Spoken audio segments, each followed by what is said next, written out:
Good morning students. आइए बात करते हैं आज की वर्कशीट नंबर है 62।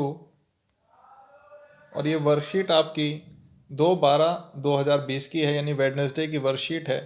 मंडे की इस बार छुट्टी थी तो वर्कशीट नहीं आई है।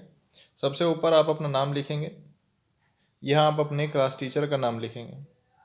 बात करते हैं chapter number 4 structure of atom हमारा चल रहा था, जिसका आज का हमारा जो टॉपिक है वो है वैलेंसी। आज हम वैलेंसी को ही डिटेल में पढ़ेंगे कि वैलेंसी क्या होती है, किस प्रकार से वैलेंसी को कैलकुलेट किया जाता है। यही सिर्फ चीज़ें आज हमें देखनी है। तो शुरू करते हैं आज की वर्कशीट। देखिए, सबसे पहले जिज्ञासा जो है वो पूछती है, what is valency of an atom and how do we find it. Valency क्या होती है किसी भी एटम की और हम उसको कैसे निकाल सकते हैं। तो ज्ञान जवाब देता है, वी नो, हम जानते हैं, according to Bohr model of atom. आपने बोर मॉडल ऑफ एटम पढ़ा था पहले लास्ट वर्कशीट के अंदर। Electrons revolve around the nucleus in discrete orbits. हम बोर मॉडल के हिसाब से जानते हैं कि बीच में न्यूट्रॉन प्रोटॉन होते हैं और इसके चारों तरफ जो इलेक्ट्रॉन्स हैं वो रिवॉल्व करते हैं। और कैसी ऑर्बिट्स के अंदर रिवॉल्व करते हैं? डिस्क्रीट ऑर्बिट्स, मतलब वो एनर्जी को निकालते नहीं हैं, इसलिए उनके पास एनर्जी बनी रहती है और वो लगातार रोटेट करते रहते हैं। अगर एनर्जी डिस्क्रीट ऑर्बिट्स ना होते तो ये इलेक्ट्रॉन्स की एनर्जी खत्म हो जाती घूमते घूमते, और ये आकर न्यूक्लियस में गिर जाते और एटम जो होता वो अनस्टेबल हो जाता। यही सब चीज़ें, कमियों को जो है बोर मॉडल में हमने पढ़ा था। The outermost orbit is called valence orbit या shell and electrons present in it are known as valence electron. बहुत इंपॉर्टेंट है ये कि जो आउटर मोस्ट ऑर्बिट होती है, जो सबसे बाहर की, अब इसको शेल भी कहते हैं और ऑर्बिट भी कहते हैं। तो वर्ड कहीं पर अगर यूज होता है शेल या ऑर्बिट तो आप उसको एक ही मानकर चलेंगे, क्योंकि ये बाहर पहली शेल KLMN, इसको हम ऑर्बिट भी कह सकते हैं, K orbit, L orbit, M orbit, या इसको शेल भी बोल सकते हैं, K shell, L shell, M shell. The distribution of electron, अब ये जो आउटर मोस्ट ऑर्बिट के अंदर जो इलेक्ट्रॉन्स प्रेजेंट होते हैं वही वैलेंस इलेक्ट्रॉन्स कहलाते हैं। तो ध्यान से देख लीजिए क्या है, वैलेंस इलेक्ट्रॉन्स की बात हो रही है कि वैलेंस इलेक्ट्रॉन्स क्या है। तो वैलेंस इलेक्ट्रॉन्स, ध्यान रखना आगे वर्ड आएगा वैलेंसी क्या है, और ये वैलेंस इलेक्ट्रॉन्स हैं, यानी जितने भी इलेक्ट्रॉन सबसे आखिरी कक्षा में, सबसे लास्ट ऑर्बिट के अंदर, सबसे लास्ट शेल के अंदर प्रेजेंट होंगे वो वैलेंस इलेक्ट्रॉन कहलाते हैं। The distribution of electrons of an atom in different shell or orbit as per their capacity and availability is called electronic configuration. Electronic configuration क्या थी? जो इलेक्ट्रॉन्स का डिस्ट्रीब्यूशन होता है उनकी कैपेसिटी के हिसाब से, डिफरेंट शेल की जो कैपेसिटी है कि भाई पहली शेल में 2 ही आ सकते हैं, दूसरी में 8 आ सकते हैं, तीसरी में 18 आ सकते हैं। तो इस तरीके से ये क्या है, हम कैपेसिटी के हिसाब से इलेक्ट्रॉन्स को फिल करते हैं। तो इलेक्ट्रॉन्स को शेल्स या ऑर्बिट्स की कैपेसिटी से हिसाब से, अवेलेबिलिटी के हिसाब से फिल करना ही क्या कहलाता है? इलेक्ट्रॉनिक कन्फिग्रेशन कहलाता है। तो दो डेफिनेशन आपको यहाँ से मिल गई, एक वैलेंस इलेक्ट्रॉन की डेफिनेशन और दूसरी इलेक्ट्रॉनिक कन्फिग्रेशन की डेफिनेशन। इलेक्ट्रॉनिक कन्फिग्रेशन की डेफिनेशन आपके एग्जाम पॉइंट ऑफ व्यू से इंपॉर्टेंट इतनी नहीं है जितनी वैलेंस इलेक्ट्रॉन की है। आगे चलते हैं। When an atom gain or lose an electron in both the condition it forms ions। अब मान लीजिए हमारे पास था, चलिए आगे अभी एग्जांपल बताएंगे, पहले इसको पढ़ ही लेते हैं पूरा, कि जब भी कोई एटम गेन करता है और लूज करता है इलेक्ट्रॉन को, मतलब इलेक्ट्रॉन एक्सेप्ट करने का मतलब होता है कि भाई मेरे पास कम है तो किसी और से ले लिए, ज़्यादा है तो किसी और को दे दिए, वो लूज करना हो जाता है। तो दोनों ही कंडीशन के अंदर एटम क्या बनाता है? आयंस बनाता है। यानी आयंस कैसे बनेंगे? आयंस का मतलब है कि उनके ऊपर दो तरीके के चार्ज होंगे, या तो प्लस का चार्ज होगा या माइनस का चार्ज होगा। एक कैटायन बनाएगा और एक एनायन बनाएगा। दो तरीके के आयन होते हैं, एक कैटायन, कैटायन होता है प्लस चार्ज, और एक होता है एनायन, एनायन होता है minus charge. It forms ions बनाते हैं। During this process only the number of electron in atom gets changed but number of proton in that atom remains unchanged. अब जब कोई एटम जो है वो इलेक्ट्रॉन लूज करता है या गेन करता है तो उस कंडीशन में उसके केवल नंबर ऑफ इलेक्ट्रॉन जो होते हैं वो चेंज होते हैं, प्रोटॉन की संख्या उतनी ही रहती है।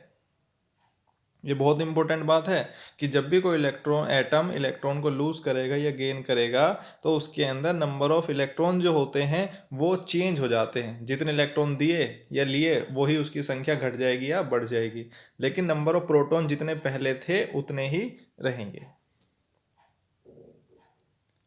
अब इस बात को एग्जाम्पल से समझते हैं, जैसे the electronic configuration of sodium. अब सोडियम का एटॉमिक नंबर होता है 11।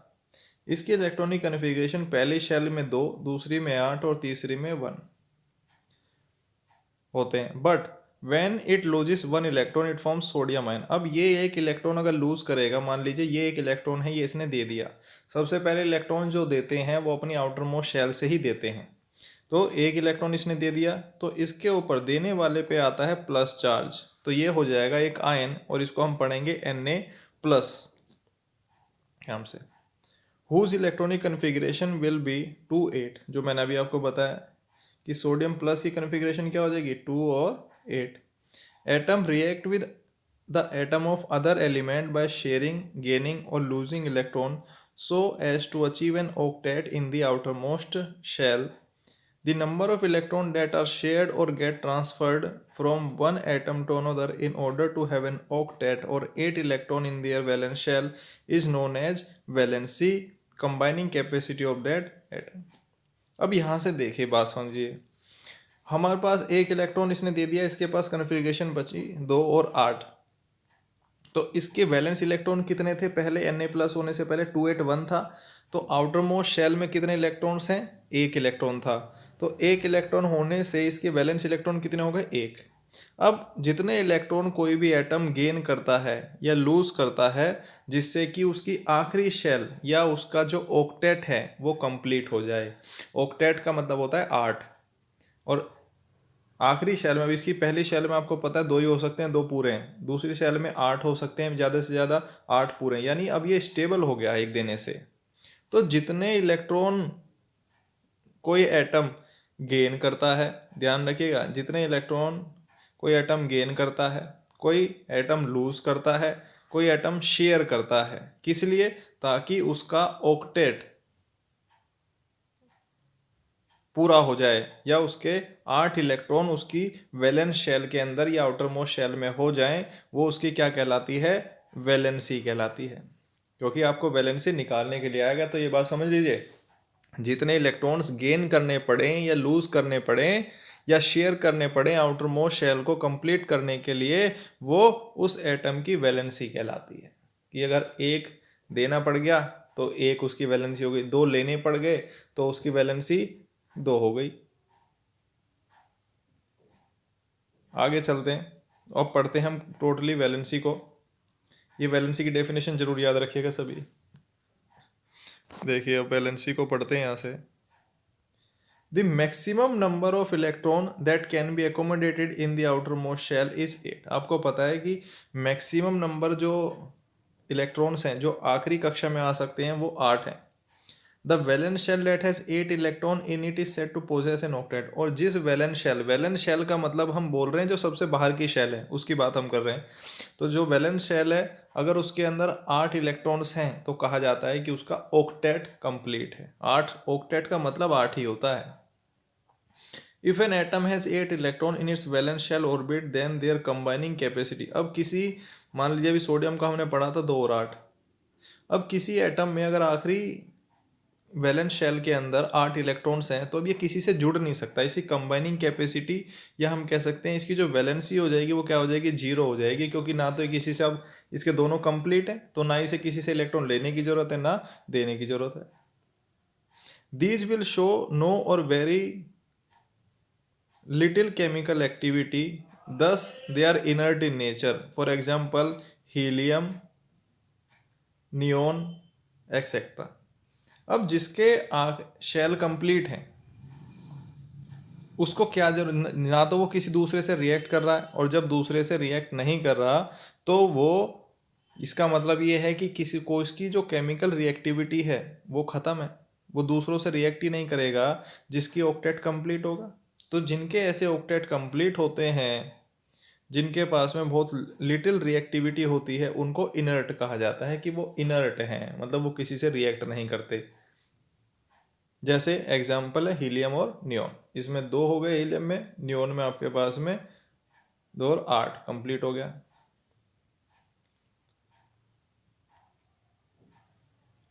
Atoms react to achieve the octet in their valence orbit and that can be achieved by sharing, losing or gaining electron with other atoms।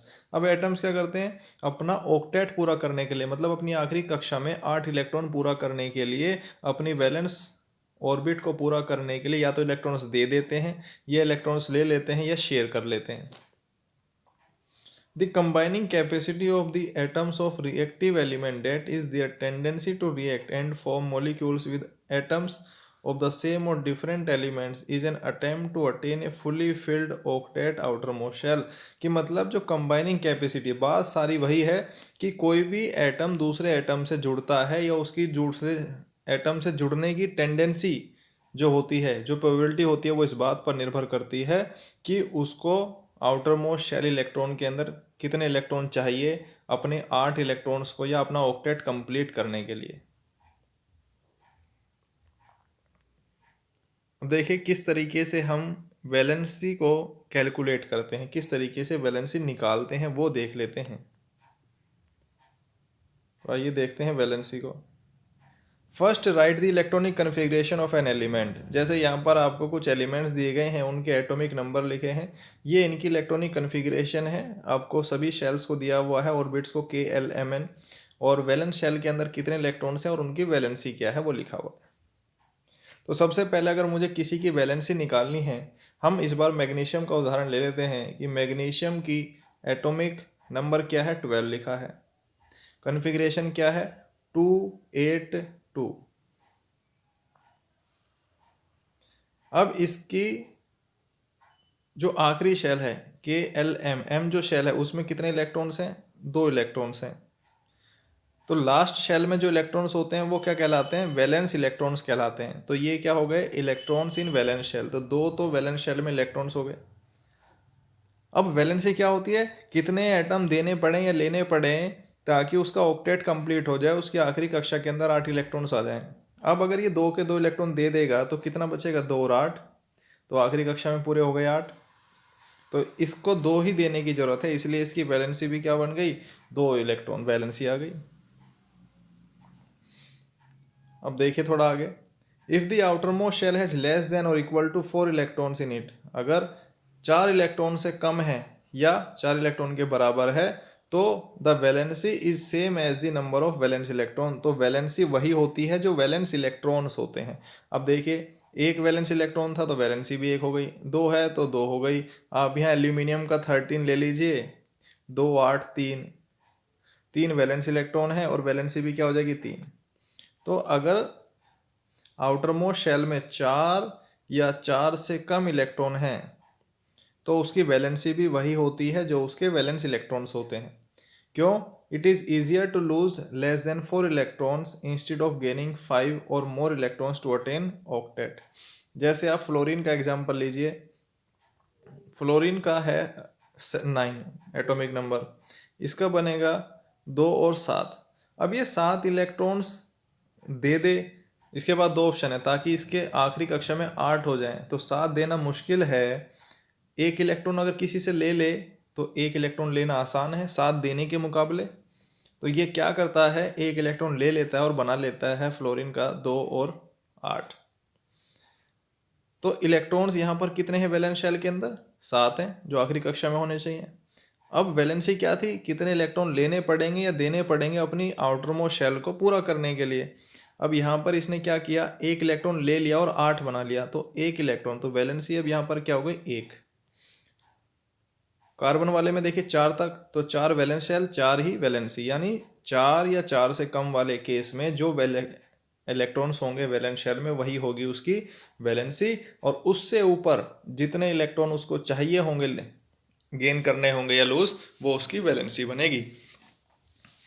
तो यहाँ से आपके पास में लास्ट पॉइंट है, if the outermost shell has more than 4 electron then the valency is calculated as 8 minus the number of valence electron. कि अगर outer most shell के अंदर 4 से ज़्यादा हैं, जैसे इस केस में देखिए 7 हैं वैलेंस शेल में, तो वैलेंसी कैसे कैलकुलेट करेंगे, 8 में से वैलेंस इलेक्ट्रॉन को घटा देंगे, 1 आ गया, तो 8 minus the number of valence electrons. तरीका वही है, आपके दिमाग में बात क्लियर होनी चाहिए कि अगर 5 या 5 से ज़्यादा है तो वो 5 देना मुश्किल होता है, 3 ले लेता है आसानी से, तो 8 हो जाते हैं। तो ये आपके तरीके हैं। क्वेश्चंस को एक बार देख लेते हैं। व्हाट इज वैलेंसी, वैलेंसी क्या है, इंपॉर्टेंट है, काफ़ी ध्यान रखना इसका। What will be the maximum number of electron percent, के एल एम एन में कितने परसेंट हो सकते हैं, मैक्सिमम आपको बताना है। बोर मॉडल से आप बता सकते हैं, पीछे आपने फॉर्मूला पढ़ चुके हैं 2n² का, इससे आप निकालते हैं कि के में कितने होंगे, एल में कितने होंगे, एम में कितने होंगे और एन में कितने होंगे। थर्ड है, right the electronic configuration of carbon, carbon की इलेक्ट्रॉनिक कन्फिग्रेशन लिखिए, ये रही, एंड सोडियम ये रहा। आल्सो राइट्स इट्स वैलेंसी, और उनकी वैलेंसी भी लिखनी है। तो ये क्वेश्चंस काफ़ी बार पूछे जाते हैं। क्वेश्चन नंबर 3 बहुत इंपॉर्टेंट हो गया। फोर्थ क्वेश्चन कहता है the atomic number of lithium, boron and sulphur. Lithium का एटॉमिक नंबर 3 होता है, बोरोन का 5 और सल्फर का 16 है। What will be their valency, इनकी वैलेंसी कैलकुलेट करनी। इसी तरीके से एग्जाम्स में क्वेश्चन पूछे जाते हैं। तो एनसीईआरटी से भी आप इस टॉपिक को पढ़िए, एक बार जो ये वीडियो बनाई गई इसे 2 से 3 बार देखिए, और इसको भी, वर्कशीट को भी कई बार आप रीड करिए, आपको ज़रूर समझ में आएगी। उसके बाद भी कोई दिक्कत आती है तो आप इसको बता सकते हैं। Thank you very much.